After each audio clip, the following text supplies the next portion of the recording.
আলহামদুলিল্লাহ আলহামদুলিল্লাহি কাফা ওয়া সালামুন আলা ইবাদিহিল্লাযিনা ইসতাফা আম্মা বা'দ আউযু বিল্লাহি মিনাশ শাইতানির রাজীম বিসমিল্লাহির রহমানির রহিম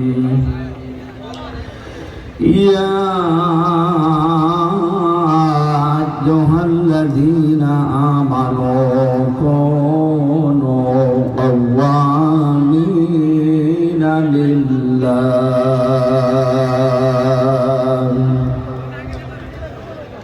কুনু কাওয়ামিনা লিল্লাহি শুহাদা'a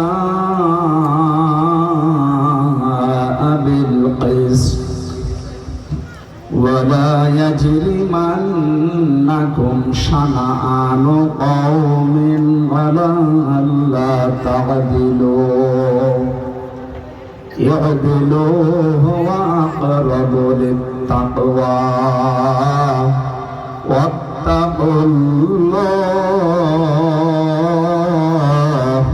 إن الله خبير بما تعملون وعد الله الذين آمنوا وعملوا الصالحات لهم مغفرة وأجر عظيم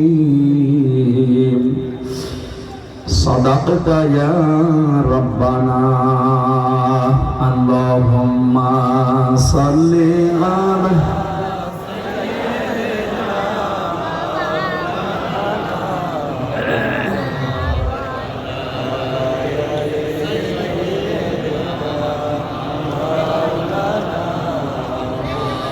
আলহামদুলিল্লাহ কথা বলেন কেন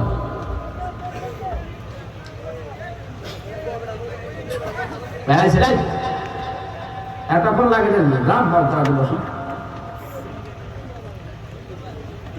লক্ষ্মীপুর জেলার সদর থানার অন্তর্গত সোনাপুর মাদ্রাসা ময়দানে তাফসীরুল কোরআন মাহফিলের স্বনামধন্য সভাপতি জনাব আলহাজ আবু সাইদ মিয়াজি, প্রধান অতিথি জনাব আবুল খায়ের ভৈয়া, সাবেক সংসদ সদস্য বিএনপি লক্ষ্মীপুর 2। সাবেক সংসদ কোনটা? এটাকে 8 সাল থেকে 24 সাল পর্যন্ত এর ভেতরে এর আগে, ঠিক আছে। 8 থেকে 24 পর্যন্ত যারা নির্বাচনের নামে প্রহসন করে সাবেক এমপি সাবেক মন্ত্রী লেখে, এটা জায়েজ নেই, কারণ আমরা আপনাকে ভোট দেইনি।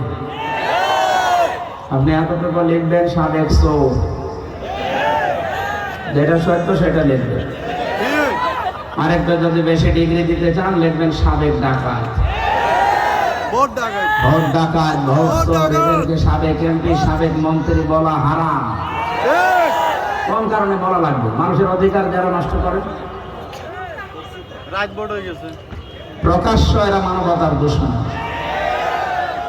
আবার সাবেক এমপি সাবেক মন্ত্রী লিখতে চায়। যত টাকা নিয়েছেন এই 15.5 বছরে সব টাকা ফেরত দেওয়া। বিশেষ অতিথি জনাব ইঞ্জিনিয়ার নূর আজিজুর রহমান, জনাব ওয়াহিদুর রহমান, জনাব নজরুল ইসলাম। এতক্ষণ যারা আলোচনা রাখলেন মাওলানা হোসাইন মাহফুজ, মাওলানা মুফতি আলী হোসাইন ফারুকি, মাওলানা মাহমুদুল হাসান, অন্যান্য ওলামা ইকরাম, বিশেষ করে যাদের আমন্ত্রণে সেই কুষ্টিয়া থেকে লক্ষ্মীপুর আসতে একদিন লাগে আমার, এই বিশাল পথ পাড়ি দিয়ে যে আল্লাহ আমাদেরকে সাড়া দেওয়ার, যাদের ডাকে সাড়া দিয়েছে আলমগীর পাটওয়ারি, ইমরান হোসেন পাটওয়ারি, অন্যান্য সম্মানিত ব্যক্তিবর্গ, বিশেষ করে লক্ষ্মীপুর সদরের মানুষেরা, মঞ্চে বসা ওলামা ইকরাম, সামনে বসা মুসলমান ভাইরা, পর্দার আড়ালে সম্মানিতা মা এবং বোনেরা, মেয়েরা আছে, মেয়ে লোক আসে না, আশপাশের বাড়িতে তো আছে, হ্যাঁ, সম্মানিতা মা এবং বোনেরা, প্রশাসনের ভাইরা, বিশেষ করে মাহফিলে যে স্বেচ্ছাসেবকগুলো কাজ করছে, যারা সদস্য আছে, এদেরকে যে মা পেটে নিয়েছে, আল্লাহ যেন খাদিজাতুল কুবরার মতো বানিয়ে দেন। দল মত জাতি বর্ণ ধর্ম নির্বিশেষে কোরআন শুনতে যারা এত রাত পর্যন্ত জেগে আছে, ধৈর্য এবং সহ্য যে আল্লাহ দিয়েছে, খুশি হয়ে বলেন আলহামদুলিল্লাহ। বিশাল একটা নিয়ামত আল্লাহ আমাদেরকে দিয়েছে। জগদ্দল পাথর বুকের উপর থেকে সরে গেছে। কয়েকদিন আগে মির্জা আব্বাস বিএনপির স্থায়ী কমিটির সদস্য, উনি ঘোষণা দেয়নি, ওনার অনুষ্ঠানে আমরা ছিলাম, বলছিল জীবনে যদি কিচ্ছু না পায় কোনো আফসোস নেই, হাসিনা চলে গেছে এইটাই শান্তি। জীবনে যদি আর কিচ্ছু না পায়, সারা জীবন যদি ভিক্ষা করেও খায় তাও ভালো, অন্তত এত বড় একটা বিশাল চ্যালেঞ্জে চলে গেছি, এর চাইতে আর বড় সান্ত্বনা কিছু নেই। কিন্তু এই সান্ত্বনাকে অনেকে ঠিক রাখতে পারছে না, অনেকে আবেগে উল্টাপাল্টা কাজে লিপ্ত হয়ে পড়ছে। তারা থামবেন। আজকে তারেক রহমানের ভিডিও দেখেননি? এই যে সন্ধ্যা 7টায় একটা ভিডিও দিয়েছে, দেখেছেন আপনি? সে কি আফসোস করছে তার এই দলীয় কিছু শৃঙ্খল মানুষের কারণে বদনাম হয়ে যাচ্ছে? আপনি বাস্তবতা কিন্তু টের পাচ্ছেন না। সব নখদর্পণে আছে গোয়েন্দাদের, কে কোথায় কি করছে, কোথায় কার কাছে চাঁদাবাজি করছেন, সব কিন্তু তারা সব দেখছে। এই জন্য সাবধান। এখনো থানা হাতে পাননি, তাই যদি এমন করে, থালা হাতে পেলে আপনি কি করবেন এটা জনগণ বুঝে ফেলছে। এই জন্য খুব সতর্ক। এত বড় বিশাল জালেম পৃথিবীর ইতিহাস যারা পাল্টিয়ে দিয়েছে। আমি 2006 সালের যে ঘটনা, 28 অক্টোবরে জসিম ভাইকে যারা পিটিয়ে হত্যা করেছিল, লাশের উপরে ড্যান্স দিয়েছিল, 7 সালে একবার সিরাজগঞ্জ থেকে বাড়ি যাচ্ছিলাম, বাসে তখন আসতাম, বাসের ড্রাইভারের পেছনে বসে আছি, মাঝখানে দেখলাম একটা কুকুর মরে পড়ে আছে। ও মাঝখানে হাত দিয়ে বাম দিয়ে চালিয়ে গাড়িটা ঝাঁকি দিয়েছে। আমি বললাম, ভাই আপনি এমন করলেন, এখনই তো অ্যাক্সিডেন্ট হয়েছে। ড্রাইভার আমার বলছে, হুজুর দেখেন না একটা কুকুর পড়ে আছে, মরা কুকুর, আমি ডবল করে ওর গাড় উপরে চাকা চালাবো, আমার বিবেক নেই? আরে ভাই এ তো মরেই গেছে, মরা কুকুর মারলেই কি আর না মারলেই ওকে কিছু টের পাবে? আর ড্রাইভার আমার বলছে, হুজুর আপনি কি আসলেই হুজুর নাকি ভ্রমণ ধরেছেন? হ্যাঁ, আপনি কেমন হুজুর? দেখছেন একটা মরা কুকুর পড়ে আছে, আমি ডবল করে আবার গাড়ির চাকা চালাবো, আমার বিবেক নেই? আমি বললাম, ভাই আপনার নাম কি? গোবিন্দ। কি? সুব্রত। তার মানে আমার ইমান নেই কিন্তু বিবেক আছে। কথা বোঝেন? আর ইমান আছে, নাম শুনে বদল আছে, ইমান নেই কিন্তু বিবেক আছে। বিবেক আছে, এই জন্য মরা জিনিস, ইমান নেই, বিবেক থাকার কারণে মারতে পারে না। অথচ আমরা এদেশে মুসলমান দাবি করি, সৃষ্টির শ্রেষ্ঠ যারা আশরাফুল মাখলুকাত, এদেরকে আপনি পিটিয়ে মারার পরে লাশের উপরে ড্যান্স দিলে, সবচাইতে মারাত্মক শাপলা চত্বরের ঘটনাটা। এর চাইতেও মারাত্মক ঘটনা ঘটিয়েছেন 2024-এর জুলাই আগস্টে।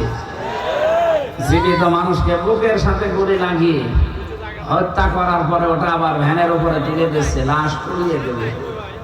এই দৃশ্যগুলো এত তাড়াতাড়ি মানুষ ভুলে যায় কি করি? এখনই যদি আপনি দহরম মহরম শুরু করে দেন যে না আপনারা আসেন, আপনাদেরকে 50টা সিট দিয়ে দেবো, এ দেশ কি আপনার বাবার দেশ নাকি?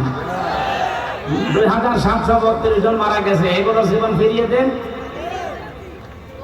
উল্টা পাল্টা কথা বলবেন না। মৌলবাদের জিকির তুলেছিলেন কয়দিন? এই ধোয়া তুলেই তো 15.5 বছরে এই কুলাঙ্গার মহিলা আলেমদের সহ শুরু করে বহু মানুষকে জঙ্গি মিথ্যা মামলা দিয়ে জেল খাটিয়েছে, গুম করেছে, খুন করেছে, আয়না ঘরে রেখেছে। এই শুধু এই একটা ধোয়া তুলে তামাম দুনিয়া এখন আর বিশ্বাস করে না। প্রমাণ হয়ে গেছে এই জঙ্গি এটা একটা নাটক, এটা বানিয়েছিল নিজেদের স্বার্থে। তাদের ফাঁদে পা দিয়ে এখন অনেকে দেখছি এই নাটক আবার শুরু করেছে, জঙ্গি জঙ্গি। কিসের জঙ্গি মৌলবাদ বলেন আপনি? বাংলাদেশে যদি আলেমদেরকে, ইসলামপন্থী মানুষদেরকে কেউ জঙ্গি বলে চালাতে চায়, মৌলবাদ বলে, তার জন্মের ঠিক নেই। মৌলবাদ না হলে আপনি জন্ম জানিয়েছেন আপনার বাবা মার বিয়ে হওয়ার না হওয়ার মাধ্যমে। বিয়ে হওয়ার আগে যদি কেউ জন্ম নেয় ওটা চালুক না, আর বিয়ের পরেও জন্ম নিল বিয়ে হয়নি, তা আপনি এই কথা আর বলবেন না। মানুষ কিন্তু বুঝে ফেলছে যে আপনি কোন দিকে টান দিন। আশা করছে আপনার বিবেকে নাড়া দেবে, এরপরও যদি নাড়া না দেয় বুঝবো আপনি ওই জালেমের মতোই হয়ে গেছে। আমরা এই শব্দ ভবিষ্যতে আর কারো মুখে শুনতে চাই না। ৯৬% মুসলমান এই দেশে, মৌলবাদ বললে যেখানে ৯৬% খ্রিস্টান হিন্দু, ওখানে যান।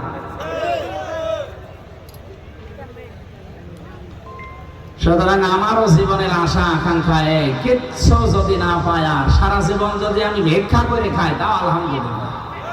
কারণ এতদিন যা ছিলাম এই বাক শক্তিটা রুদ্ধ হয়েছিল, আমাদের কথা বলতে পারতাম না। এমনকি জালেমেরা জেলখানায় এই ৩টা বছর আমার গলা চেপে দিয়েছিল, ওখানেও কথা বলতে দেয়। নামাজ পড়বো, নামাজ পড়তে পর্যন্ত দেয়। জামাত করতাম আমি আর মাওলানা মামুনুল হক, মাওলানা শাখাত হোসেন রাজি, এই ৩ জন। না হবে না, একা একা নামাজ পড়া লাগবে। কি অত্যাচার করেছে, আর খাবার দাবার সব মন মতো ওদের। কত ফাঁসির আসামি ১০০-র উপরে মার্ডার করেছে। এই মানুষগুলো নিজেরা রান্না করে ভেতরে খায়, আর আলেমদেরকে ওরা ওই শুধু তেলাপিয়া আর পাঙ্গাস কাল খাস, তাও রান্না। ১০,০০০ মানুষ এই জেলে, আমার মনে হয় রান্না নাই, ঘাটের পানি নিয়ে এসে দেয়। খেলে খান, না খেয়ে রোজা রাখেন। ঘাত প্রতিঘাত সহ্য করে বহু কষ্ট জীবনে ওরা দিয়েছে এই ৩টা বছরে। আল্লাহ রাব্বুল আলামিন আমাদেরকে আবার মুক্ত জীবনে ফিরিয়ে দিয়েছেন, আলহামদুলিল্লাহ। খালাকাল ইনসান আল্লামাহুল বায়ান। আল্লাহ বলেন আমি মানুষ বানিয়েছি, আর কথা বলা আমি শিখিয়েছি। এই যে কথা বলতে পারছি, আমার এই কণ্ঠের এই জায়গা থেকে ২৭টা ধাক্কা লাগছে, এরপর একটা কথা তৈরি হচ্ছে। ২৭টা স্তর পার করে একটা কথা তৈরি হয়, আর জালেমরা সেটা আটক করে রেখেছিল এতদিন। অন্তত এখন যেহেতু ছাড়া পেয়েছে, কণ্ঠ এখন খোলা। যাদের কণ্ঠ এরকম খোলা আছে বলেন আলহামদুলিল্লাহ। দরুদ আর সালাম পড়ছি আমাদের নবী, মানবতার মহান শিক্ষক মুহাম্মদুর রাসূলুল্লাহ সাল্লাল্লাহু আলাইহি ওয়াসাল্লাম, যার উম্মত হতে পেরে আমরা খুশি নাকি? এখন উম্মত আছেন কিনা এটা তো জানা লাগবে, আমরা খুশি হলে হবে। আপনি উম্মত আছেন কিনা এটা কোরআনে কারীমকে জিজ্ঞাসা করেন। আল্লাহ রাব্বুল আলামিন বলেন ইয়াউমা ইযিল লা তানফাউশ শাফাআতু ইল্লা মান আযিনা লাহুর রহমান।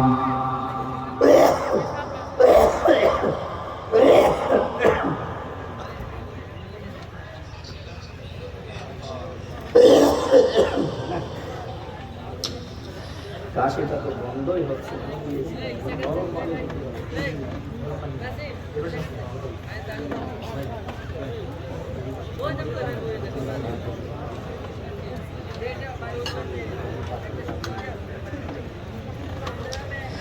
আমার শরীর তো এখন স্বাভাবিক না, জোর করে আপনারা করাচ্ছে। তাও আজকে জোর করে করে 3টা হয়ে গেল। মাওলানা আবু নসর আশরাফি নিয়ে গিয়েছিল সে হাজীগঞ্জে, ওই যে কুমিল্লা সেই সন্ধু হোটেলের মালিক নিয়েছিল দুপুর বেলা, আর এই যে এখানে শরীরে কভার করছে না, এর বড় জোর করে আপনারা তুলে দিচ্ছেন যে হুজুর মরে মরুক, বাসে বাসুক। আর এত ভেতরে না পেলাম তো জানতাম না, লক্ষ্মীপুর শহরে নিয়েছি টার্মিনাল বলে, আর এখন দেখছিলাম অনেক ভেতরে।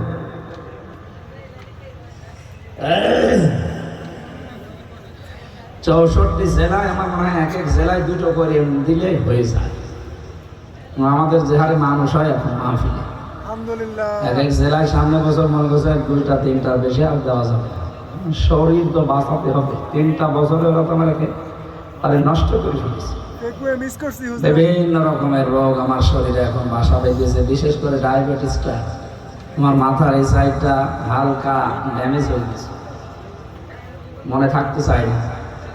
বহু তথ্য 3 বছরে ভুলে গেছি। আমার আল্লাহ যে মেধা দিয়েছিলেন, আমি কোরআন শরীফে মুখস্থ করতে লেগেছে মাত্র 5 মাস কয়েকদিন। তা আমি পারা, পৃষ্ঠা, লাইন, রুকু, সূরার নাম সব একেবারে ঠুটস্থ করে রেখেছিলাম। কোথায় সে 6 মাস! আর এখন আমার মনে হয় 1 পৃষ্ঠা মুখস্থ করতে 6 মাস লাগে। ব্রেন কিভাবে নষ্ট করে দিয়েছে বিভিন্ন জিনিস দিয়ে, শর্ট মট দিয়ে।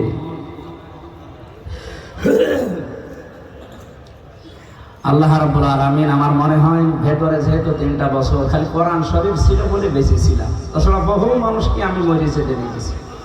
জেলখানায় মানুষ যারা মরে টেনশনে মরে, অথচ কোনো কাজ নেই, কোনো কাজ নেই, কাম নেই, খালি বসে বসে খাবেন আর থাকবেন, ঘুমাবেন, তারপরও মানুষ মরে যায়। টেনশনে মানুষ মরে যায়। আর আমাদের তো আরো রেখেছে ওইভাবে 24 ঘন্টা তালা লাগানো, ফাঁসির কন্ডেম ছেলে। আমার মামলা যা, আমার তো বাড়ি রাখার দরকার। আমার যে মামলা দিয়েছে একটা আমার সন্দেহ করে ধরে নিয়ে গেল, অথচ আমারে রেখেছে ফাঁসির ওই কন্ডেম ছেলে, যেখানে মার্ডার মামলার আসামিরা থাকে, যাদের যাবজ্জীবন জেল হয়ে গেছে, এইরকম জায়গায় আমারে রেখে দিয়েছে। আপনি এত কষ্ট দিলে নিজেই তো থাকতে পারলেন না। আবার যাওয়ার সময় যদি একটু বলে যেতেন যে হামসা চলে যাচ্ছে, দোয়া করবো, এসব বলছে। পাশের জেলা নোয়াখালী খাওয়া কাকুকেও বলেন, খালি 14টা সুটকেস নিয়ে চলে গেছে। আমার দেশ পত্রিকা রিপোর্ট দেয়নি, যাওয়ার সময় শুধু বলেছে যে পাইলট এইগুলো উঠেছে, হ্যাঁ ঠিক আছে চলে, কারোর সাথে কিছু বলেনি। খালি টাকা দরকার আপনার, সুটকেস দরকার, ওগুলোকে ছাই ভর্তি করে নিয়ে গেছে, দেশটা ফোকলা বানিয়ে ফেলেছে। আর খালি দেশ প্রেম দেখাচ্ছে, অথচ নিজের ছেলে বিদেশি, মেয়ে বিদেশি, বোন বিদেশি, বোনের মেয়ে ছেলে বিদেশি, নিজেও বিদেশি। দেশের প্রেম দেখায় মানুষ। এই পুরা মিথ্যার উপরে চলেছে পুরা জীবনটা। আল্লাহ এখন এরকম অপমান করছে, কেউ নাম বললে তারা পর্যন্ত জনগণ এখন পিটাচ্ছে। আলেমদের সাথে যা করেছিলেন আপনার মাফ হবে না, কারণ এই আলেমদেরকে আগে হাতে পায়ে ধরা লাগবে। বলেন আমরা তো আলেমের সাথেই ছিলাম। কিসের আলেমের সাথে ছিলেন আপনি? যাদের সাথে ছিলেন ওগুলো আলেম মানে জালেম। আজ বাংলাদেশের বিভিন্ন মডেল মসজিদের ইমাম খতিব যারা, সব ওলামা লীগের আল্লাহর ওলি। এগুলোকে আলেম বললে গুনাহ হবে, কারণ যারা তাদের জ্ঞান অনুযায়ী কাজ করে না, ওটা একটা নির্ভেজাল টাটকা মুনাফিক জালেম। আলেম হয়ে আপনি স্লোগান দিতে পারেন ওইরকম উল্টাপাল্টা স্লোগান। এই জন্য আল্লাহর কাছে এই মুসাফির অবস্থায় আপনাদেরকে নিয়ে দোয়া করছি, আল্লাহ যেন আগের অবস্থায় আমাকে আবার ফিরিয়ে দেয়। কারণ এই অবস্থায় থাকলে আমি বাঁচবো না, আমার এই শরীর শেষ হয়ে যাবে। আগের অবস্থায় যদি আবার আল্লাহ দিন প্রসাদের জন্য ফিরিয়ে দেয়, উনি পারবে না? সব পারবে ইনশাআল্লাহ। আমার একটু বাতাস দিতে পারবেন না? 2 মিনিট, 2 মিনিট বাতাস দিন, গ্রাম ঘেমে গেলে আবার।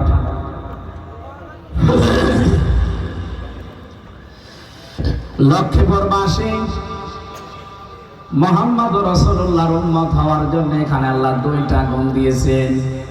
কেউ যদি কিয়ামতের দিন নবীর সুপারিশ পেতে চায়, ইয়াউমাইদিন, সেই দিন, লা তানফাউ নাফা ইয়ানফাউ, মানে উপকার পাওয়া। এটা মোসারে বর্তমান, ভবিষ্যৎ, প্রেজেন্ট, ফিউচার। কিয়ামতের দিন আমার জন্য, আপনার জন্য নবী যদি সুপারিশ করে জান্নাতে পাঠাতে চান, ইল্লা মান আযিনা লাহুর রহমান,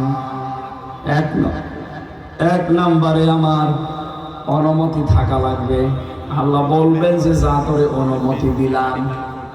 2 নম্বরে ওয়ারাদিয়ালাহু কাওলা, আমি যে কথাবার্তা বলি এ কথার উপরও আল্লাহর রাজি থাকা লাগবে। লক্ষ্মীপুরবাসী একটু খেয়াল করেন তো, আমি যে কথা বলি আমার এই কথার উপরে আল্লাহ রাজি আছে। আমি যে জীবন তৈরি করেছি আমার প্র্যাকটিক্যাল লাইফের উপরে আল্লাহ রাজি আছে। এই দুইটা শর্ত যারা মেনে চলতে পারবে কিয়ামতে তারা নবীর সুপারিশ পাবে। এখন আপনি ভাবেন আপনি এ পর্যন্ত যোগ্যতায় এসেছেন কিনা। আমি আকিজ গ্রুপের খতিব, বাংলাদেশে একটা নাম করা গ্রুপ, আকিজ গ্রুপের নাম শুনেন? এখন ওনার কাছে যেহেতু মালিকের সাথে থাকি, এজন্য অনেকে বলে আমার একটু সুপারিশ করে দেন যেন চাকরিটা হয়ে যায়, কারণ ওদের তো লক্ষ লক্ষ শ্রমিক। মালিক আমাকে নিজের ছোট ভাইয়ের মতো মনে করে। আমি যদি এই লোকটার জন্য সুপারিশ করে বলি যে স্যার একে নিয়ে নেন, এখন অনেক সার্কুলার দেওয়ার সময় দিয়েছে যে বিএ পাস লাগবে, ও ম্যাট্রিক ফেল। আমি না, আমার বাবা সুপারিশ করলো নেবে, নেবে বিএ পাস, আরো 4 বছর 5 বছরের অভিজ্ঞতা লাগবে ওই বিষয়ে। অত অভিজ্ঞতাই নেই, আবার ম্যাট্রিক ফেল করে বলছে আমার সার্টিফিকেট নেন। এখন কিয়ামতে নবী যদি আপনার জন্য আল্লাহর সামনে দাঁড়ায় যে এই লোকটাকে মাফ করা লাগবে, আপনার তো ওই মানদণ্ডে যাওয়া লাগবে। আপনি নবীর উম্মত হওয়ার জন্য কি জীবন গঠন করলেন? ফামা বাকাত আলাইহিমুস সামাউ ওয়াল আরদু ওয়া মা কানু মুনজারিন। রব্বুল আলামিন বলেন এমনও মানুষ দুনিয়া থেকে বিদায় নেয়, ওর জন্য আকাশেও কেউ কাঁদে না, জমিনেও কেউ কাঁদে না, ইন্না লিল্লাহ পড়ে না। আমি দেখেছি এই দেশ থেকে বহু মানুষ এখন বিদায় নিচ্ছে, তাদের জন্য আকাশ জমিন কাঁদা দূরের কথা, ইন্না লিল্লাহ কেউ পড়ছে না, খালি দেখছে আলহামদুলিল্লাহ। সাবেক অ্যাটর্নি জেনারেল মাহবুবে আলম, নাম শোনেননি? কোথায় বাড়ি, কোথায়? মুন্সিগঞ্জে। আমার এই রিমান্ডে 10 দিন এই লোকটার সম্পর্কে একই প্রশ্ন করেছিল আর অত্যাচার করেছিল। এর কারণে আমার প্রতিদিন ওই মাটির নিচে নিয়েছে, বলতো আপনি কেন এই মাহবুবে আলম অ্যাটর্নি জেনারেল, এই লোকটা একটা ভালো মানুষ, তার নামে আপনি স্ট্যাটাস লিখেছিলেন যে ফেসবুকে আলহামদুলিল্লাহ। আমি বললাম আমি তো স্ট্যাটাস লিখতে পারি না, আমি লিখিও নাই, আমি শুধু লাইক দিয়েছিলাম। লাইক দিলেন কেন? তার মানে প্রমাণ করলেন যে আপনি এর পক্ষে। হ্যাঁ, আমি তো পক্ষে। কেন? এই লোকটা দেশের এত উপকার করছে, আমি কিসের উপকার করো? তো 12টা বাজিয়েছে। হাজারো আলেমদের নামে মিথ্যা তহমত দিয়ে সাক্ষী দেওয়া লাগে, দেখে দেখে আরো সাক্ষী দিয়েছে শুনে শুনে। জন্ম 75 সালে, সাক্ষী দিয়েছে 71 সালে। কথা বলে না কেন? দেশকে ইসলাম শূন্য করার জন্য, ইসলামপন্থী মানুষদেরকে বিদায় করার জন্য যতগুলো ষড়যন্ত্র হয়েছিল তার ভেতরে অপরাধ ট্রাইব্যুনাল এটা একটা বানানো। এই জন্য সালাউদ্দিন কাদের চৌধুরী ফাঁসির মঞ্চে দাঁড়িয়েও বলেছিল এই ট্রাইব্যুনালটা যেন নষ্ট করবা না। উনি মনে হয় বলেছিল এই কথা যে আমি দেখতে পাচ্ছি এই ট্রাইব্যুনালে হাসিনার বিচার হবে, তাই হচ্ছে। খাপের খাপ, মমতাজের বাপ, মিলে গেছে। এখন পৃথিবীর একটা ইতিহাস হয়ে থাকবে গণহত্যার দায়ে যদি এই মহিলাকে ফাঁসি দেওয়া যায়, কারণ আজ পর্যন্ত বাংলাদেশে কোনো মহিলার ফাঁসি হয়নি। এটা দিয়ে যদি আরম্ভ হয় তাহলে আমি রোজা রাখবো। কি একটা দুইটা মানুষ না, 2732 জন মানুষ হত্যার সাথে জড়িত। শুধু 24-এ 13 সালের দিকে তাকান, 6 সালের দিকে তাকান, আমার মনে হয় সারাটা জীবনে শুধু মানুষ হত্যার সাথে জিতেছিল। আমার ফাঁসি চাই বীর মুক্তিযোদ্ধা মতিয়ার রহমান রিন্টু, এই লোকটার লেখা পড়লাম পুরাটা। উনি যা লিখেছে, আপনি যদি এখন পুরাটা বই পড়েন এখনই গালি দেওয়া আরম্ভ করবেন। সে বাংলায় গালি দেবেন। নিষিদ্ধ ছিল তো বইটা এতদিন, এখন খুলে দিয়েছে, প্রায় লোকই দেখছি কেনছে আর পড়ছে, ওদের মনোভাব পুরো পাল্টিয়ে যাচ্ছে। আজকেও সকালবেলা এই বইটা শুধু পড়ে একজন মসজিদ পড়ে আগুন লাগিয়ে দিয়েছে। কি ভাই এটা বলছেন? হ্যাঁ, আমি এতদিন জানতাম না যে এত মানুষ হত্যা করলে নাকি ওই দিন একটু আনন্দ পেত বেশি উনি। একটা মানুষ একটা জীবন তৈরি করতে পারেন না, আর হত্যা করে আপনি উল্লাস করে।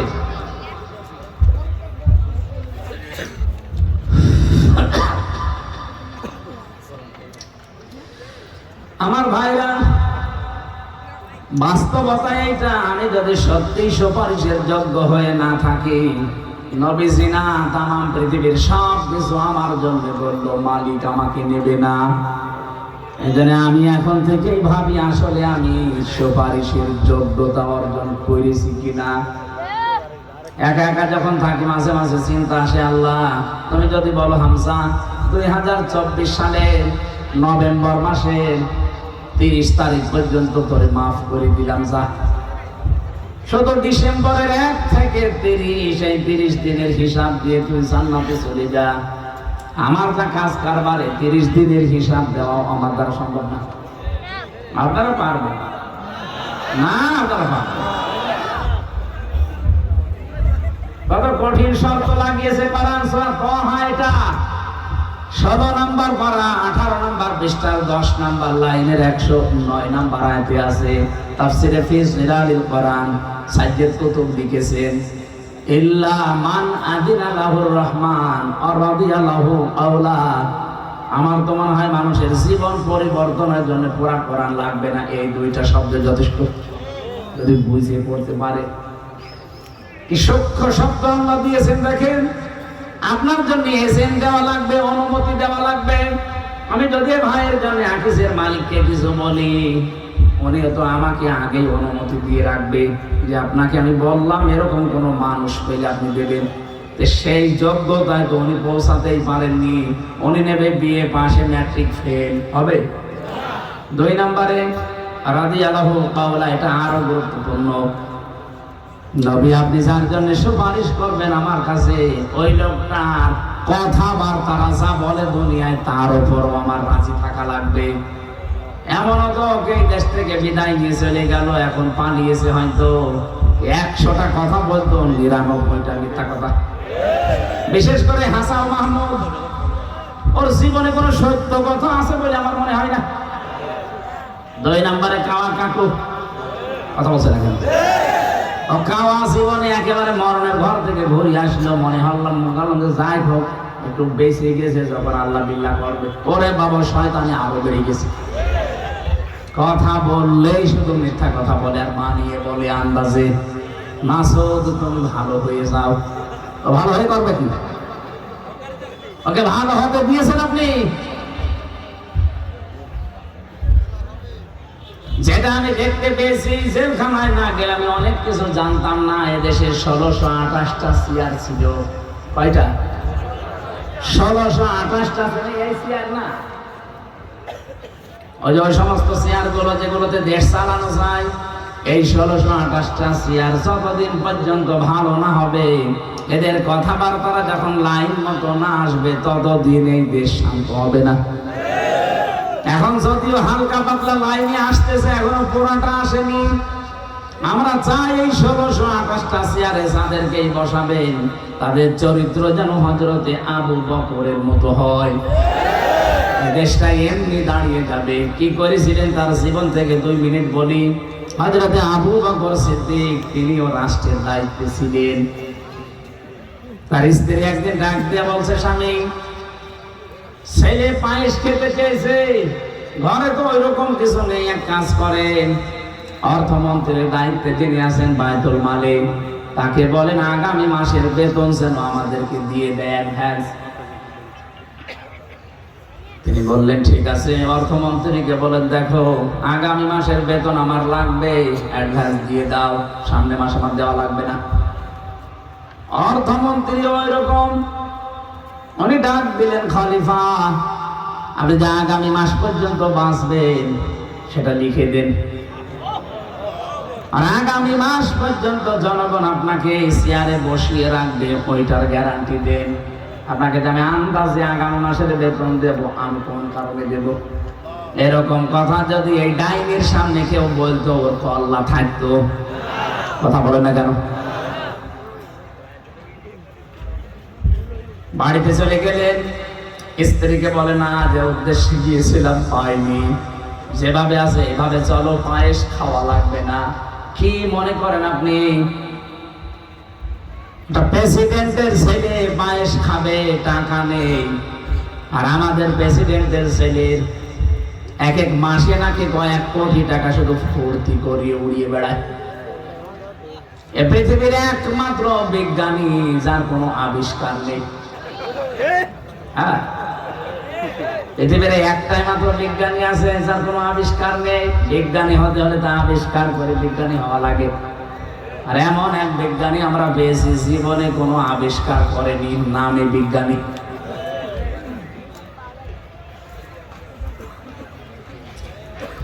লক্ষ্মীপুরবাসী বিএনপি যারা করেন তাদেরকে আমি আহ্বান জানাচ্ছি, আপনার চরিত্র জিয়াউর রহমানের মতো তৈরি করেন। ভাঙ্গা বাক্স একটা প্রেসিডেন্ট, আপনি কোথায় আছেন? কার আদর্শ মেনে আপনি রাজনীতি করেন? আমি তো কিছু বুঝি না। আমার সাথে তো তারেক জিয়া সাহেবের পিএস ছিল 3 বছর আমার পাশে, তার বন্ধ ছিল গিয়াসউদ্দিন মামুন, আজ 14 বছর জেলে। বাতিলের রসামলে পড়ে এই মানুষগুলো, যুবক মানুষ কতদিন পর্যন্ত পড়ে আছে জেলখানায়। যাদেরকে যে মামলা দিয়েছিল আমি দেখেছিলাম জামিন যোগ্য সব, কিন্তু ওই ডাইনির কারণে আমরা কেউ জামিন পাইনি, খালি লাল দাগ মারা ছিল।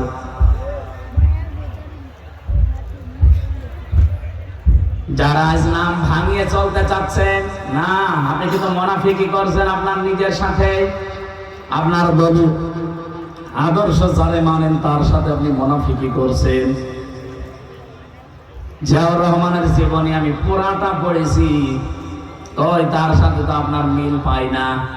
তার নিজের জামা ছোট হয়ে গেলে ছিঁড়ে কেটে তারেক রহমানের আর আরাফাতের জামা বানিয়ে দিত। আর আপনি কি দল করেন যে আপনার জামার অভাব হয় না? মানতে হলে যে লোকটা বুঝেছে তার মতো করেন, আপনি দাম পাবেন। আজ পর্যন্ত বঙ্গবন্ধুকেও হত্যা করা হয়েছে, জিয়াউর রহমানকেও হত্যা করা হয়েছে, কিন্তু বঙ্গবন্ধুর নামে কেউ শহীদ বলে ডাকে না, অথচ জিয়ার নাম শুনলে মানুষ বলে শহীদ জিয়া। এমনি বলে? আরাফাতের ময়দানে যান, লক্ষ লক্ষ হাজী সাহেবেরা তার জন্য অন্তত একবার হলেও দোয়া করে, কারণ মাথার উপরে যে ছায়াটা পায় ওই ছায়ার আবিষ্কারক জিয়াউর রহমান। নিম গাছ লাগিয়েছিল, লক্ষ লক্ষ নিম গাছ লাগিয়ে দিয়েছে। আমিও তো কয়বার গেলাম, সেখানে যাওয়ার পরেই এমনি অটোমেটিক আমার মুখ দিয়ে দোয়া চলে আসে, আল্লাহ তুমি যাই করো শহীদ জিয়াকে মাফ করে দিও, কারণ তার কারণে আজকে আমরা একটু ছায়া পাচ্ছি। কত লক্ষ হাজিরা যায় সেখানে, সবাই কিন্তু এই দোয়াটা করে। আর আরাফাতের ময়দানের দোয়া 100 কবুল হয়। সুবহানাল্লাহ বলতে পারেন না? আপনি এরকম কিছু কাজ করে তো দেখাবেন মানবতার জন্য। আপনি যদি এখন উল্টা পাল্টা আরম্ভ করেন, আরে ভাই কত গোয়েন্দা লেগে আছে আপনি জানেন দেশে বিদেশের, আরে কিছুই টের পাচ্ছেন না বাস্তবতা। আমিও টের পেতাম না, কিন্তু এখন টের পাচ্ছি। বিশেষ করে 3টা বছর আমি এই কঠিন অবস্থায় না থাকলে আমি অনেক কিছু জানতাম না। দুনিয়ায় গা ভাসিয়ে চলতাম, এখন দেখছি না, এই কুষ্টিয়া থেকে পর্যন্ত এসেছি, এটা আমার কপাল। আবার বাড়িতে ফিরে যাব, যদি সহিষ্ণুভাবে ফিরে যেতে পারি, এইটাও আমার কপাল।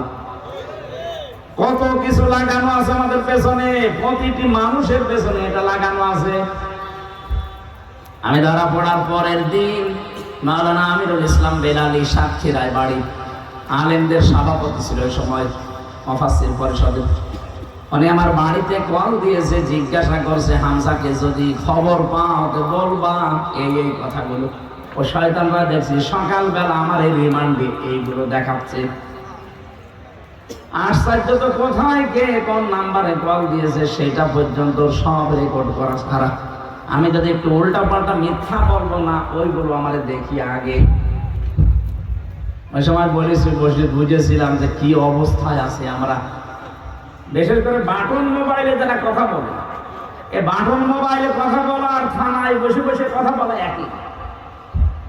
বলে হোয়াটসঅ্যাপ রেকর্ড হয় না, কে বলেছে রেকর্ড হয় না? সবটুকু রেকর্ড হয়। এই জন্য গোয়েন্দা নজরদারি দিয়ে লেখে দেশের 18 কোটি মানুষে আছে দেশি এবং বিদেশি।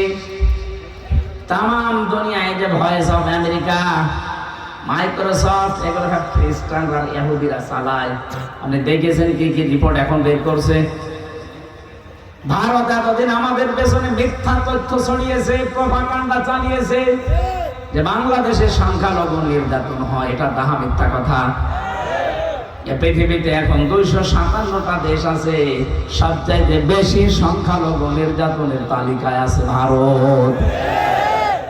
আর যত মিথ্যা তথ্য ছড়ানো 1 নম্বরের তালিকায় ভয়েস অফ আমেরিকা দিয়েছে, এটাও ভারত। দেখেননি মলম সাংবাদিক হকার এরকম মিথ্যা কথা বলে। 3 দিন আগে পঞ্চগড় এবং মাগুরা থেকে 2 জন মহিলা গেছে তাদের হাতের চিকিৎসা করাবে।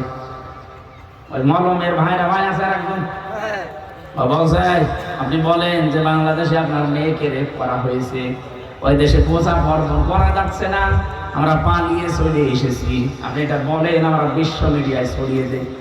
মেয়েটা ওই রকম ডাক দিয়ে বলছে, কি বলেন আপনি? আগস্টের 5 তারিখের পর থেকে আজকের এই দিন পর্যন্ত সব চাইতে বড় নিরাপদে আছি আমরা হিন্দুরা। আর আমার মেয়েকে রেপ করা হয়েছে মানে মেয়েকে আমি নিয়ে এসেছি হাতের চিকিৎসা করার জন্য। কি মিথ্যা তথ্য ছড়ান আপনারা! আপনাদের কারণে তোমাদের হিন্দুদের বদনাম হয়ে যাচ্ছে। তাম দুনিয়া এখন কিন্তু সব বুঝে ফেলেছে, এজন্য সাবধান হবেন। ডোনাল্ড ট্রাম্প এটা মাত্র 7 দিন আগে একটা হুমকি অলরেডি দিয়ে দিয়েছে। এই কথা কিছু বোঝে? কারণ 2 জন খ্রিস্টান যুবতী মেয়েকে ভারতের মাটিতে উলঙ্গ করে হাঁটিয়েছেন এই উগ্রপন্থী হিন্দুরা। ডোনাল্ড ট্রাম্প একজন খ্রিস্টান, সে সাথে মাতাল হলো, তাহলে ঠিক আছে, তার কিন্তু এগোতে লেগেছে। সে অলরেডি ঘোষণা দিয়েছে জানুয়ারির 20 তারিখে আমার শপথটা নেওয়ার পরে দেখেন আমার মেয়েকে, আমার বোনকে, আমার মাকে যারা উলঙ্গ করে ঘুরিয়েছে রাস্তায় বিশ্ব রোডে, আমি তাদেরকে ছাড় দেব না। 16 লাখ ভারতীয় আছে, এগুলো সব ফেরত পাঠাবো। আমার মনে হয় দাদার এখন ধুতি খুলে যাবে, ওরা আমাদের চট্টগ্রাম নিয়ে নেবে। ওর নিজের দেশ এখন দেখ কি হয়, এমনি বর্ডারে আলু আর পেঁয়াজ পয়সা যাচ্ছে। এক কথা বলে না কেন? তাম দুনিয়া এখন প্রচার হচ্ছে যে সবচেয়ে বেশি মিথ্যা কথা বলে ভারত। মেন ঠেলা সামলাম। আপনার চীনের সাথে আপনার মিল নেই, পাকিস্তানের সাথে সাপে নেওয়ালে সম্পর্ক, আফগান আপনাদেরকে দেখতে পারে না, মায়ানমার দেখতে পারে না, এই যে ভুটান দেখতে পারে না, মালদ্বীপ দেখতে পারে না, শ্রীলঙ্কা দেখতে পারে না। বাংলাদেশের সাথে হালকা মিল ছিল, কন্যা যতদিন ছিল, কন্যা নেই আর নেই। কন্যা তো চলে গেছে স্বামী স্ত্রীর সম্পর্ক বলে, কিন্তু ওনার সাথে তো কন্যার বিয়ে জায়েজ নেই। কথা বলে না কেন? মনে একজন মুশরিক না, মনে কি মুসলমান, আর ওনার মুসলমানি দেওয়া আছে। মুসলমানি দেওয়া নেই, ওনার সাথে আমরা মেয়ে বিয়ে দেবো কোন কারণে? আর দাদার এখন যা বয়স, এ বয়সে যদি মুসলমানি দিতে চায়, ওই পাকা সওয়ালের মুসলমানি দেবে কোন হাজাম? যে হাজাম মুসলমানি দিতে যাবে, আগা কেটে যে গোড়া কেটে বাদ দিয়ে দেবে। সাতা ওর বিয়ে করার 7 দিতে যাবে, চট্টগ্রাম নিয়ে নেবে। আমির জামাত ডক্টর শফিকুর রহমান হাফিজাহুল্লাহ ঘোষণা দিয়েছেন না, এদেশের চট্টগ্রাম না 1 ইঞ্চি না ½ ইঞ্চি জমিনের দিকে নিয়ে নেওয়া তো দূরের কথা, যদি কেউ চোখ তুলে তাকায় তার চোখ উপড়িয়ে ফেলা হবে ইনশাআল্লাহ।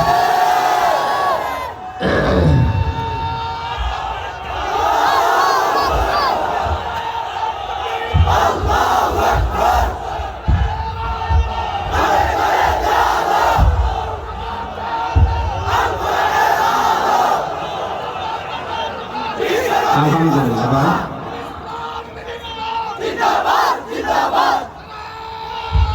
এই কথা বলতে দিন, সময় এমনিতে চলে যাচ্ছে, কথা বলতে দিন।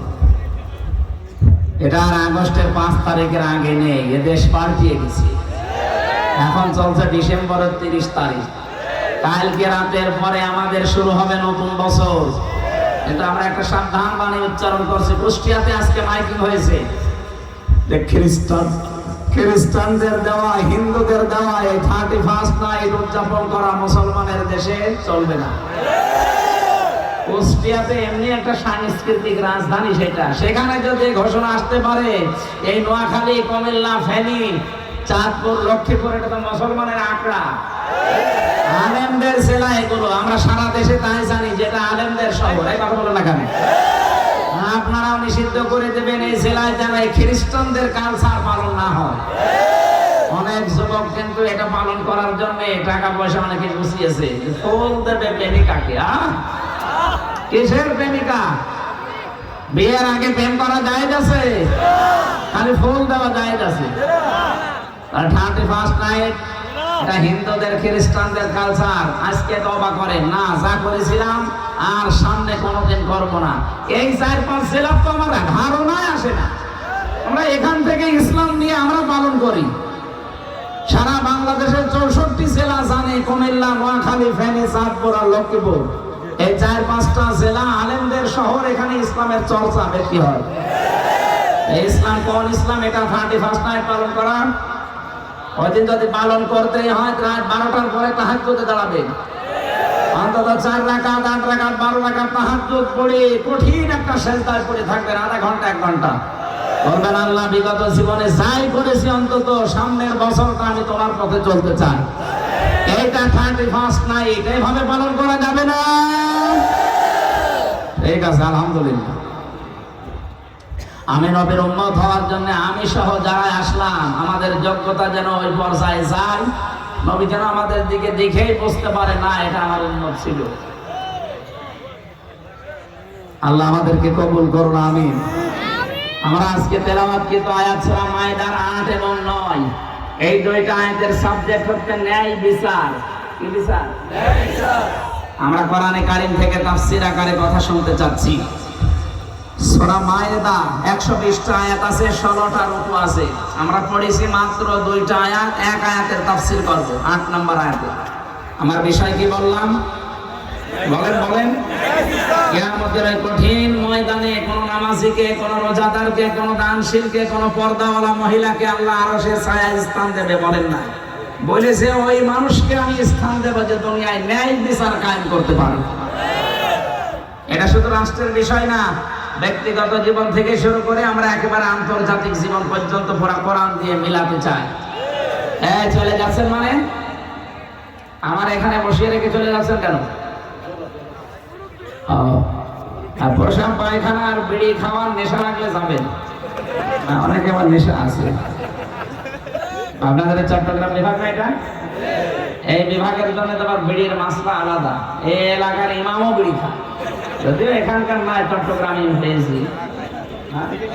আলী শহরে আমি নিজে দেখেছি ইমাম সাহেব বিড়ি খাচ্ছি। এই ভাগ বছর অসুবিধা নেই, মাকু সিলেটে আরো বেশি খায়। কিন্তু আমাদের খুলনা বিভাগে বাড়ি, আমার খুলনা, বরিশাল, এই 2 বিভাগের মানুষ বিড়ি না। ইমাম সাহেব, মুয়াজ্জিন সাহেব, খাদেম, রাস্তা মসজিদ ঝাড়ু দেয়, সেও যদি বিড়িখোর হয় তারও রাখবেন। আপনাদের যেহেতু এলাকায় এগুলো নেশা আছে, এই এলাকায় বিড়ি তো তৈরি হয়নি না, এগুলো হয় সব কুষ্টিয়া, যশোর, কুষ্টিয়া, কুড়িগ্রাম, এই সমস্ত জেলায় তৈরি হয়। ওগুলো সব সাপ্লাই দিয়ে আসে। কি দিয়ে বানায় দেখেছে?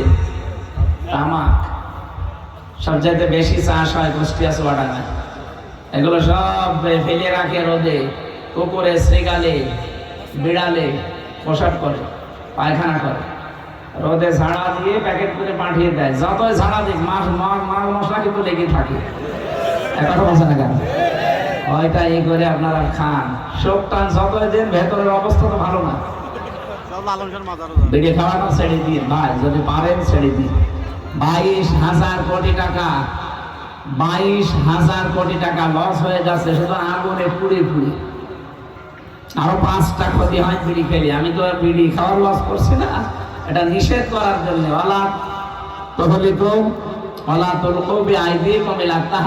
নিজেদেরকে নিজেরা ধ্বংস করে দিও না, এটা আত্মহত্যার সামিল। মানুষ মনে করে বিড়ি খেলে আর কি কয়েকটা জিনিস নষ্ট হয়ে যায় ভেতরে। আর আপনাকে আল্লাহ যা দিয়েছেন এগুলো সব আল্লাহর পক্ষ থেকে আমানত। একটা জিনিস আপনি নষ্ট করতে পারবেন না ইচ্ছা করি, কথা বলেন না কেন? সুতরাং এটা যারা খাচ্ছেন ছেড়ে দেবেন, আর যদি খুব বেশি নেশা লাগে আজকের মতো খান, খেয়ে আবার তাড়াতাড়ি চলে আসবেন ইনশাআল্লাহ। তার মানে এরা খাবে। এবার আমরা কোরআনে যাচ্ছি না। আল্লাহ রাব্বুল আলামিন বলেন, ইয়া আইয়ুহাল্লাযীনা আমানু, ও হে যারা ঈমানের দাবি করো। ডাক দিয়েছেন আল্লাহ কাদের? আরো জোরে। এখানে আমরা যারা আছি সবাই কি ঈমানদার না বেঈমান? না না, আপনি আন্দাজে বললে হবে। সাহাবী প্রশ্ন করলেন, হে নবী, আমার ভেতরে যে ঈমান আছে আমি টের পাবো কি করে?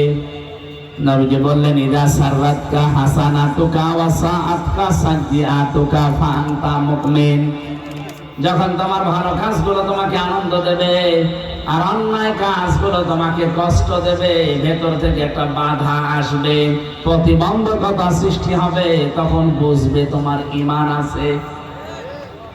বাংলার মুসলমানেরা, আমাদের সবার কাছে কি ভালো কাজ ভালো লাগে? বলেন না কেন? অন্যায় কাজ অন্যায় মনে হয়?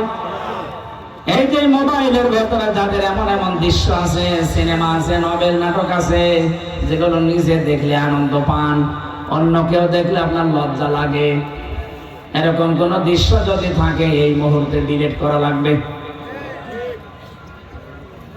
যাই আছে নিজে দেখলে ভালো লাগে, অন্য কেউ দেখলে আপনার লজ্জা লাগে, শরম লাগে, এইটাই কিন্তু গুনার কাজ। কথা বলেন না কেন? এরকম কোন দৃশ্য নেই মোবাইলে? এখনই ডিলিট করেন, তারপরে ওয়াশ শুরু করছি। নেন, কারা কারা ডিলিট করবেন হাত তোলেন তো, ওরা হাত তোলেন। হ্যাঁ, দাঁড়িয়ে আলো ভাই, দেখি মোবাইল দেখি কি আছে আপনার। ওই যে আমার পাশেরটা কি আছে, কি কিছুই নেই, কিছুই নেই। আলহামদুলিল্লাহ, এলাকা ভালো আছে। তাহলে নবীজির হাদিস অনুযায়ী ঈমান আমাদের আছে কিনা, এটা একটা থার্মোমিটার।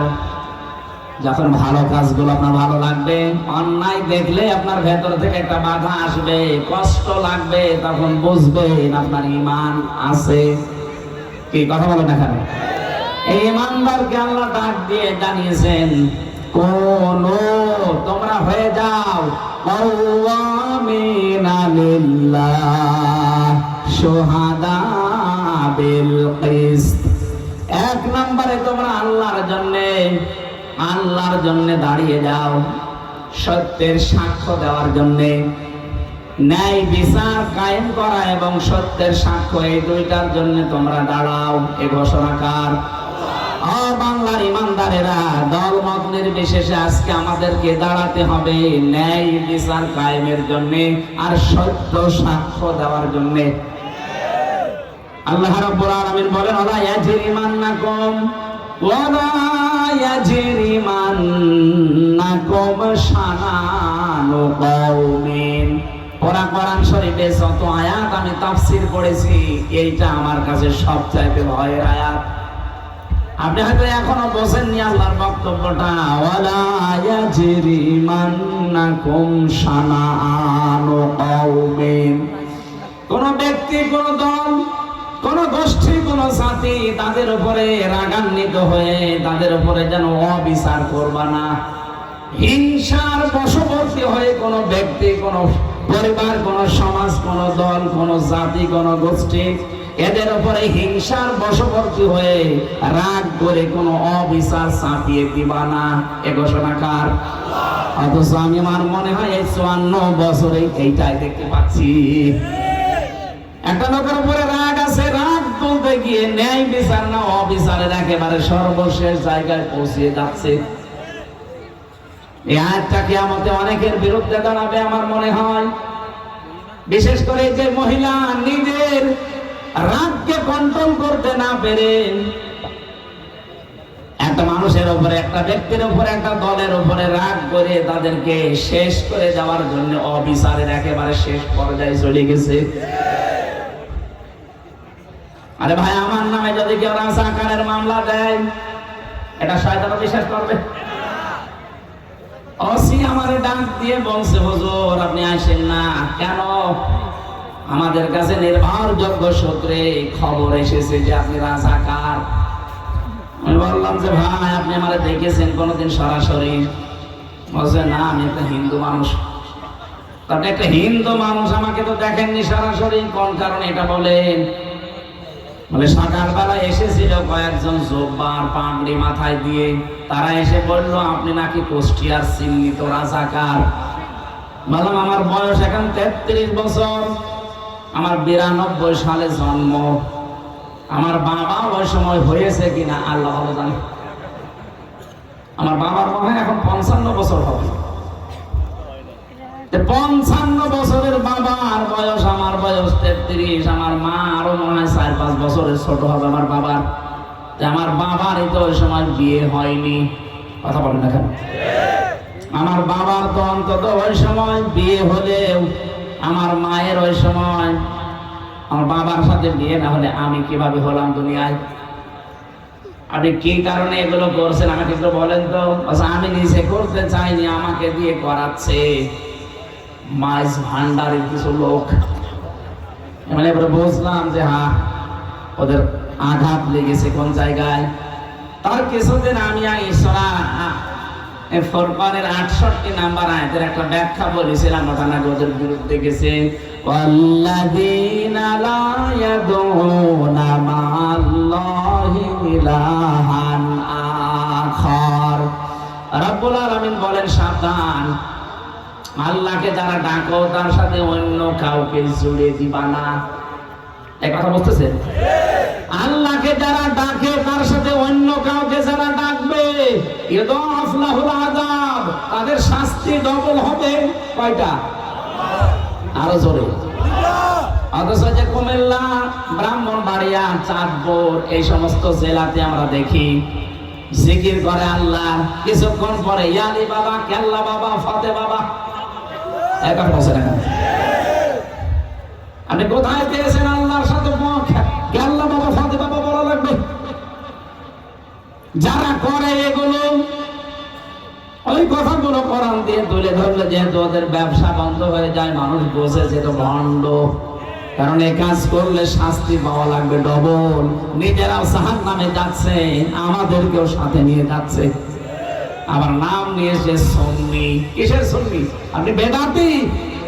কারণ ইসলামের ভেতরে নতুন একটা জিনিস আবিষ্কার করেছেন, কেল্লা বাবা, ফতে বাবা, শাহালি বাবা, দয়াল বাবা। এক কথা বলছে না, ওরা যদি জাহান্নামে যেতে চায় যাক, অন্তত আমরা যারা সচেতন কোনদিন আর এরকম উল্টা পাল্টা জিকির, আরো জোরে বলেন।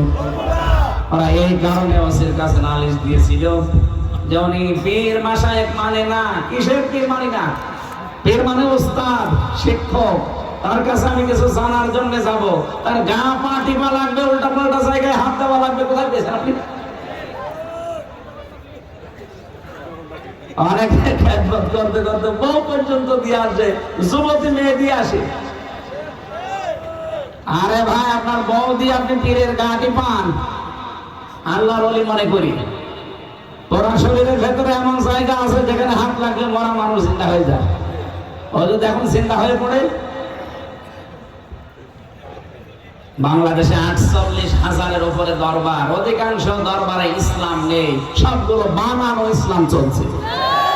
আর আমার কুষ্টিয়াতে তো একটা আছে আল্লাহর ওলি লালন শাহ। বিভিন্ন মানুষ এই সমস্ত এলাকা থেকে বাস কিরা ঘুরে ঘুরে যাচ্ছে। সারা দেশ মিলিয়ে আপনি যেই কয় মন গাঁজা না পাবেন, তার চাইতে বেশি গাঁজা পাওয়া যায় লালনের মাজারে। কারণ বাংলাদেশের ভেতরে একটাই নিরাপদ জায়গা যেখানে পুলিশ পাহারা দিয়ে গাঁজা খাওয়ায়। আর আপনারা আন্দাজে ওখানে যান, তওবা করবেন। আওয়াজ যারা শুনতে পাচ্ছেন যে জীবনে অন্তত ওখানে যাবো না। প্রকাশ্য জেনা, ব্যভিচার আর এই গাঁজা খাওয়া প্রকাশ্য, কিচ্ছু বলে না, লাইসেন্স করা আছে। আমার ভাইরা, এই মিথ্যা মিথ্যা মিথ্যা মামলা দিয়ে, মিথ্যা সাক্ষী দিয়ে মানুষের জীবন যারা নষ্ট করে দিয়েছেন, আল্লাহ পাক তাদেরকে আজ নির্দেশ দিয়েছে, ঈমানের দাবি করো, ভালো করে শোনো। দাঁড়িয়ে যাবে না এই বিচার কায়েমের জন্য। ওই লোকটা যদি নিজের নিকট আত্মীয় হয় তারপরও তার ছাড় দেওয়া যাবে না, কারণ অধিকাংশ আগের উম্মত যারা ওই মানুষগুলো গরিব মানুষরা যদি অন্যায় করতো একেবারে 100 বিচার করতো, আর ধনী মানুষেরা পাওয়ারফুল মানুষেরা টাকা পয়সাওয়ালা মানুষের ছেলেরা মেয়েরা তারা নিজেরা অন্যায় করলে তখন আর কিছু বলতো না। এটা ঠিক 2008 থেকে 24 পর্যন্ত এইরকমই চলেছে।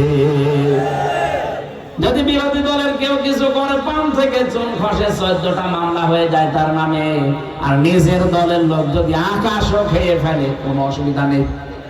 এই পাশের জেলা চাঁদপুর, এখানে সেলিম নামে এক বালু খেয়েও ছিল না চাঁদপুরে, না আমার সাথে ছেলে ছিল,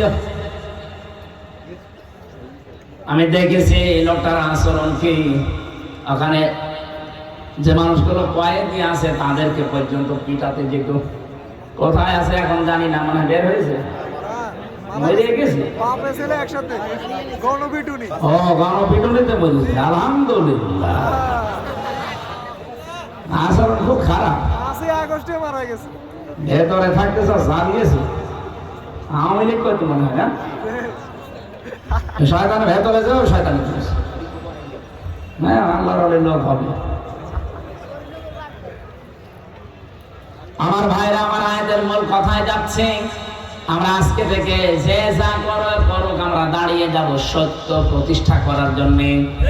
আমি পৃথিবীতে সবচেয়ে বড় সত্য হচ্ছে আমার আল্লাহর কোরআন। এটা প্রতিষ্ঠার জন্য আপনাকে দাঁড়াতে হবে, কেউ না থাক আমি একাই দাঁড়িয়ে যাব। কার জন্য দাঁড়াবো? আল্লাহ বলেছেন লিল্লাহি, আমি আল্লাহর জন্য দাঁড়াবি। আপনি তাকান তো নবীজির জীবনের দিকে, তামাম দুনিয়া একদিকে আর বিশ্ব নবী একা একদিকে। কি কেউ গাছ পূজা, কেউ মাছ পূজা, কেউ আগুন পূজা, কেউ দুর্গা পূজা, কেউ দর্গা পূজা নিয়ে ব্যস্ত ছিল, আর নবীজি পুরা একা দাঁড়িয়ে বলেছেন লা ইলাহা ইল্লাল্লাহ, আমি কাউকে মানি না, যিনি সত্য ইলাহ আমি তাকে মানি, কারণ আমি দাঁড়িয়েছি কোন আমি আল্লাহর জন্য দাঁড়িয়েছি। বাংলার মুসলমানেরা আয়াত আমি 100% বিশ্বাস করি, 100% আমি বিশ্বাস করে যতদিন আমি মেনে নিয়েছি, আমি দেখেছি আল্লাহ আমাকে সাহায্য করেছে। সেই 13 সালে একবার, 11 সালে একবার আমাকে গ্রেফতার করেছিল এই আয়াতটার কারণে। কোরআনে কারিমের আয়াত ব্যাখ্যা করছিলাম ওই সময়, ইয়া আইয়ুহার রাসূল বাল্লিগ মা উনজিলা ইলাইকা মির রাব্বিক, হে রাসূল আপনাকে আমি যা নাযিল করেছি ওটা মানুষের কাছে প্রচার করেন। আমি তো আল্লাহর আয়াতের উপরে 100% বিশ্বাস করে শুরু করেছিলাম, কিন্তু ওই সময় একেবারে ভরা যৌবন ওদের। আমার নামে মামলা দিল পুলিশের কাছে, পুলিশ শিবির করে, শিবিরের রক কেটে বেড়ায় ক্যাডার। এটা যে একটা ডাহা মিথ্যা কথা, আমার জীবন দিয়ে আমি প্রমাণিত। রক কাটা কারে বলে জীবনে কোনোদিন দেখি নাই, নামও শুনি নাই, অথচ ইসলামপন্থী এই মানুষগুলোর উপরে একটা মিথ্যা তহমত দিয়ে বাংলার মানুষ থেকে এতদিন আড়াল করে রেখেছিল জালেমরা। এখন অনেকে আবার জালেমদের পক্ষ নিয়ে কথা বলছেন। এই বাংলাদেশে যদি সিগারেট বিহীন কোন ছেলে থাকে সেটা শিবিরের ছেলে, আমি গ্যারান্টি দিচ্ছি। আপনি বলেন, এরা টেন্ডার বাজি করে না, চাঁদা বাজি করে না, সিগারেট খায় না, ডাল খায় না। বিশ্ববিদ্যালয়ে তা আমিও পড়েছি। এই মানুষগুলো সকালে উঠে দেখতাম কোরআন পড়ছে, লালন শাহ হলে আমি ছিলাম। আর অন্য দলের ছেলেদেরকে দেখেছি সকালে উঠে কুলি করছে লাল পানি দিয়ে। লাল পানি বলছে, আমার এই চোখ দিয়ে দেখেছি মাস্টার্সে ক্লাস নিচ্ছে, মাস্টার্সে ক্লাস নিচ্ছে। আমি ইশারা দিচ্ছি না, বললাম লাগবে না।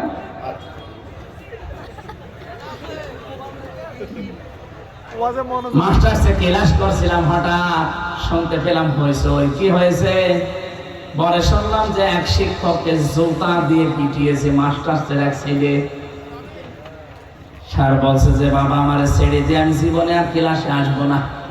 বলছে না, বাংলায় উচ্চারণ করলাম না, বলছে শালা করি আমি মেরেই ফেলবো।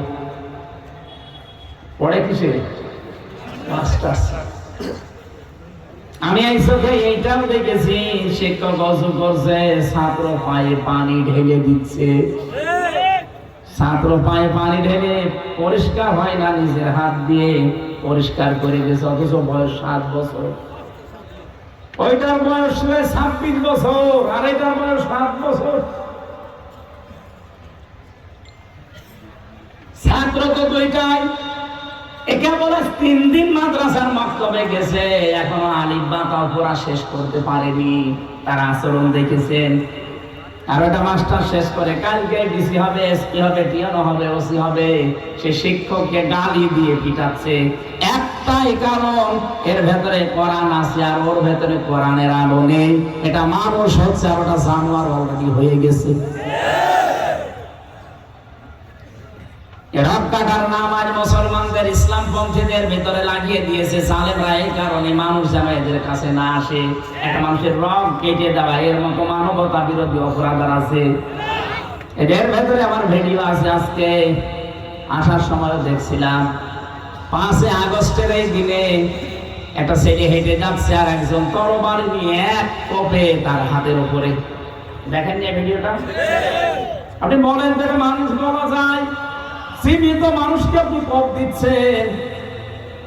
বিশ্বজিৎ হত্যার যে মামলার আসামি প্রধান আমার সাথে জেলখানায় ছিল, আমাদের মাঝে মাঝে এসে কান্নাকাটি করতো যে জীবনে ভুল করে ফেলেছি, কি করলাম। একটা হিন্দু ও বারবার আমাকে বলছিল যে ভাই কিসের জামাত, কিসের শিবির, আমি তো মুসলমানই না।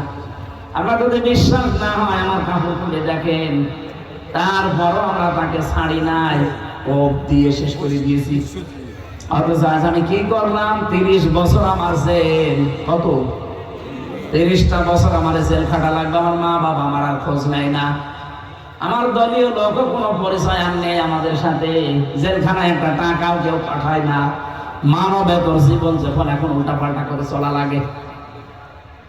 কার ইশারায় কি করছেন আপনি? একবার 4 দেওয়ালের মাঝে যান, কোনো মহারথী আপনাকে বাঁচাবে না। এখানে নিজের সরকার নিজে তেল দেন, নিজে ভালো হয়ে যান। উল্টা পাল্টা কাজ করে যদি সত্যি ধরা পড়ে, মনে করছেন আমার অমুক বাবা আছে, বাঁচাবে। কিসের বাবা?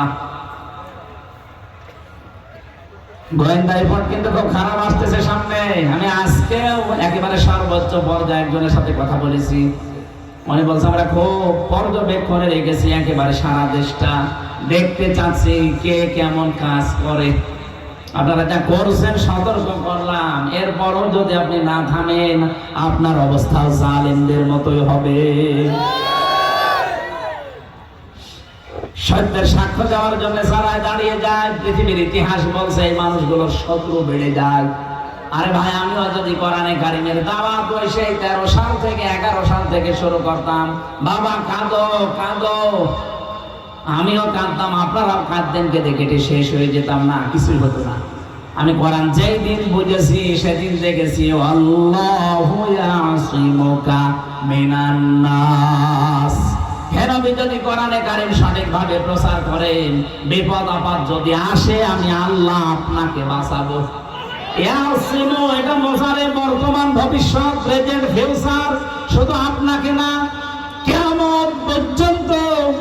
কিয়ামত পর্যন্ত আয়াতটা কোরআনে থাকবে, যেহেতু ভবিষ্যৎ আছে এর ভেতরে। কিয়ামত পর্যন্ত আপনার মতো বিশ্বাস নিয়ে যারা কোরআন প্রচার করবে, আল্লাহর জন্য যারা সত্যের সাক্ষ্য দেওয়ার জন্য দাঁড়িয়ে যাবে, আমি আল্লাহ নিজে তাদেরকে বাঁচাবো। আল্লাহ আমারে প্রথম ওই 11 সালে বাঁচিয়েছেন, মানে তো ওই সময় জায়গা করে ফেলে দিয়েছিল জালেমরা, আমার তো বের হওয়ারই কথা না। অথচ সেই লোকটা ছেড়ে দিয়েছে। আমি একেবারে এই যে কোরআন সামনে নিয়ে বলছি, তার 2টা মেয়ে তার 3 দিনের ভেতরে পালিয়ে চলে গেছে। সে এখন নিজেও পাগলের মতো। পরবর্তীতে বড় বাজারে ওই এলাকায় যেদিন গিয়েছিলাম জেল থেকে বের হয়ে, দেখে এসে বলছে যে হুজুর, এই যে সেই লোকটা যে আপনার নামে মিথ্যা মামলা দিয়ে এরকম সাজা লাগিয়েছিল, যেহেতু ক্ষমতায় আছে, দেখেন ওর অবস্থা, ওর 2টা মেয়ে পালিয়ে চলে গেছে, ওর আর মুখ নেই, ও এখন নিজেই পাগলের মতো। ওর বউর মাথাও খারাপ হয়ে গেছে ওর মেয়েদের শোকে। তাও 2টা মেয়ে চলে গেছে ভালো জায়গায় না, 2টাই গেছে নেশাখোরের সাথে। এই জন্য বউটা পাগল, ও নিজেও এখন পাগল হয়ে দেখেন হাত পের করে দাঁড়িয়ে আছে, খালি নাচে এইভাবে। মানে এটা আমার জন্য না, এটা কোরআনে কারিমে বাধা দেওয়ার ফল। আপনি আজকে দেখেছেন ভিডিওতে কোন দেশে যেন ফ্রান্সে না কোথায় কোরআনের কারিমের উপরে লাথি মারছে, কোরআনের পৃষ্ঠাগুলো ছিঁড়ে ছিঁড়ে পায়খানা সে আপনি মুছতেছে। এখানে আল্লাহ সরাসরি সামনাসামনি তারে ধরেছে, মুখটা করে দিয়েছে সাপের মতো, আর পা ফুলে সেরকম বালিশের মতো হয়েছে। দুনিয়াতে যারা সত্যের সাক্ষ্য দেওয়ার জন্য দাঁড়ায় তাদের বাঁচাবে কে? তাদের বিরুদ্ধে কেউ দাঁড়ালে তাদের ধ্বংস করবে কে? এখানে কোনো ব্যক্তি, কোনো গোষ্ঠী, কোনো দলের উপরে রাগ করতে গিয়ে আপনি যেন অবিচার করে না ফেলেন। এই জন্য তো বারবার আমরা সাবধান হচ্ছি, যে যতটুকু অপরাধ করেছে তার শাস্তি দেন, তার শাস্তি যেন অন্য কেউ না পায়। ন্যায় বিচার কায়েম করো। এইটাই হচ্ছে দুনিয়ায় তাকওয়ার নিকটবর্তী জায়গা। আমরা মনে করি তাকওয়া মানে বিশাল সোফা গায়ে দিয়ে, পাগড়ি মাথায় দিয়ে, হাতে তসবিহ নিয়ে শুধু সুবহানাল্লাহ পড়া। কে বলে তাকওয়া শব্দের শাব্দিক অর্থ হচ্ছে আপনাকে ওই কাজের জ্ঞান এবং যোগ্যতা অর্জন করে সুচারুরূপে আঞ্জাম দেওয়া লাগবে। তাকওয়া কি বোঝা গেছে? তাকওয়ার ব্যাখ্যা প্রায় 19টা আছে। 1 নাম্বার ব্যাখ্যা আল্লাহর নিষিদ্ধ কাজগুলো ঘৃণা ভরে ছেড়ে দেওয়া। তাকওয়ার 2 নাম্বার ব্যাখ্যা আপনি যেখানে যেই কাজে লাগবেন ওই কাজের শিক্ষা এবং প্রশিক্ষণ নিয়ে ওই কাজটা সুচারুরূপে আঞ্জাম দেওয়ার নাম তাকওয়া। আমি খোলাখুলি বলছি, এই দেশে যারা ইসলাম কায়েম করতে চায় তারা কিন্তু এই তাকওয়া অর্জন করার জন্য 100 ভাগ কাজ করছে। আপনি যে কোনো বিভাগে দেখেন, চিকিৎসা বিভাগ, শিক্ষা বিভাগ, আদালতে, আইনে, প্রশাসনে, যেখানেই দেখবেন শুধু লোক তৈরি করা না, লোককে তৈরি করে শিক্ষা দিয়ে, প্রশিক্ষণ দিয়ে ওই জায়গা যেন দুর্নীতি মুক্ত করা যায়, এভাবে 100 ভাগ কাজ চালিয়ে যাচ্ছে। এটার আরবি নাম তাকওয়া। ন্যায় বিচার যদি কায়েমই না হয় এদেশে তাকওয়া বলে কিছু থাকবে না। কারণ ন্যায় বিচার কায়েম করো, হুয়া আকরাবু লিত্তাকওয়া। আকরাবু আসলে তাফসীর, এইটাই নিকটবর্তী পন্থা তাকওয়ার। আত্তাকুল্লাহ, আল্লাহকে ভয় করো। কেন আল্লাহ আবার পরে আত্তাকুল্লাহ দিলেন? হে বাংলার মুসলমানেরা,